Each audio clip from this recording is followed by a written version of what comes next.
అంటే చాలా వరకు సైకలాజికల్‌గా డిస్టర్బ్ అయిన వాళ్ళని చూస్తే, ఈ యోగాలో ఇలాంటి పరీక్షలు చేసి మెంటల్‌గా డిస్టర్బ్ అయిన వాళ్ళున్నారు. కిడ్నీ ఫెయిల్ అయ్యుండొచ్చు, క్యాన్సర్‌లొస్తాయి. తర్వాత వాళ్ళ ఒక ప్రవర్తన విపరీతంగా ఉంటుంది. కుటుంబ సభ్యులు వాళ్ళని వెలివేసే పరిస్థితిగా ఉంటది. కారణం ఏంటంటే మధ్యస్థంగా చేయకపోవడం. ఆహారం మితంగా తీసుకోవాలి, అతిగా ఉపవాసాలు ఉండకూడదు.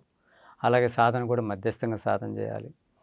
అదే సాధన అనేది ప్రత్యేకించి చేసేటట్లు కూర్చున్నట్టని కాకుండా, మన నిరంతరత మనం మాట్లాడే మాట మన అదుపులో ఉందనుకోండి. ఇప్పుడు కొందరు వాళ్ళ సమస్య చెప్తుంటే ఊగి ఊగి చెప్తుంటారు.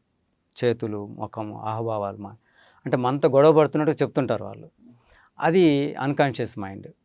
అదే వాళ్ళు సున్నితంగా చెప్తుంటే కాన్షియస్ మైండ్. అదే దాంట్లో సారాంశం వరకే చెప్తుంటే ధ్యానం చేస్తూ అంటే దాన్ని టాకింగ్ మెడిటేషన్ అంటారు. ఎమోషనల్ లేకుండా విషయం మాత్రమే చెప్పడం టాకింగ్ మెడిటేషన్ అవుతుంది.